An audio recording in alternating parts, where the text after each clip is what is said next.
Notre temps, notre temps, notre temps, notre temps, notre temps, notre temps, notre temps est compté sur Terre.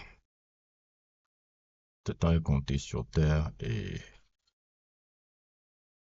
comme d'habitude, après Gene Hackman que j'ai entendu cette semaine, mais là c'est encore un autre personnage avec lequel j'ai grandi qui est morte.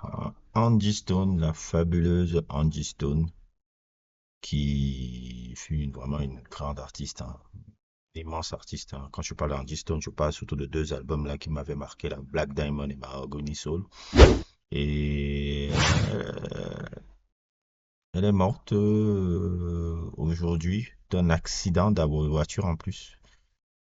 Un grave accident un peu, la collision a fait qu'elle soit très morte. Elle est morte vraiment de manière tragique, je trouve. Accident de voiture, parce que même si elle était déjà, c'était une jeune femme, hein. Elle était encore une femme qui avait juste 63 ans. Elle avait encore des enfants. Elle avait des trucs. Et ce grave accident qu'elle a eu là, euh,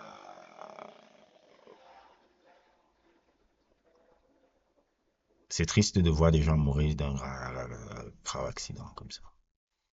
C'est vraiment, vraiment triste. Vraiment, vraiment triste. Et c'est triste pour sa famille, c'est triste pour ses enfants, mais franchement, c'est une fabuleuse artiste, hein. Quand vous écoutez l'album Black Diamond, vous écoutez Mahogany Soul, tous ces deux albums-là, c'était très incroyable. Je pense que je vais ressortir le sujet sur Andy Stone qu'on avait fait avec mon frère il y a de cela un truc.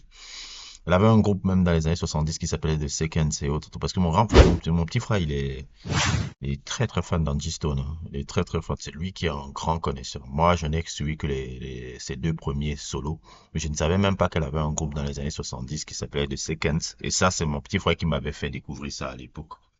Et tout, parce que lui, c'est un addict c'était un addict complet de Angie Stone. Et Angie Stone aussi, pour ceux qui se rappellent aussi, elle était la compagne de D'Angelo. Pas de D'Angelo, avec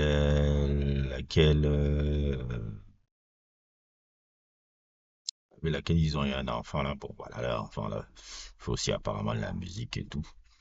Et voilà quoi, c'est triste, c'est triste. Franchement, surtout les morts comme ça là. C'est même pas une mort de maladie, c'est même pas une mort de truc, c'est une mort brusque comme ça là. Accident de voiture, accident de voiture et tu ne sais même pas comment la personne aura. C'est pour ça que je dis souvent, hein, on ne sait jamais quand est-ce que ce sera un autre jour. Ouais, faut toujours être, comment on dit le mot, reconnaissant de la vie, quoi. Faut toujours être reconnaissant de la vie et reconnaissant de ce que la vie nous a donné. Parce que tu ne sais jamais si c'est ton dernier jour ou pas. Voilà, quelqu'un là se levait le matin, elle a pris sa voiture et boum, voilà, elle meurt comme ça, accident de voiture. Après un concert. Tu vois, tu es parti, tu travailles et boum, la voiture a percuté le van. Non, c'est... Wow, wow, wow, wow, wow, wow, wow. C'est très triste, ça. C'est très triste. En tout cas, qu'elle repose en paix. Et merci encore, là. Sa legacy est là. Sa legacy est là. Là, plus d'une, deux, trois, quatre, cinq, six, sept, huit, neuf, 10, 11, 12, 13 albums solo. Et puis, c'est encore les albums qu'elle avait séquences. Mais comme je vous l'ai dit souvent, ces deux albums qui apparaissent devant vous, la Black Diamond et Mahogany Soul, sont des albums vraiment qui ont incroyables. D'ailleurs, même, c'est les albums qui ont beaucoup inspiré Jesse Timberlake était aussi fan. Je me rappelle c'était quand il faisait Justify et autres et tout, qu'il disait qu'il écoutait énormément Mahogany Soul. Et Mahogany Soul, quand ils étaient en train de faire Justify avec les Neptunes, là, il disait aussi, hein, là, pendant les sessions d'écoute, il écoutait énormément Mahogany Soul aussi. Donc, voilà, quoi.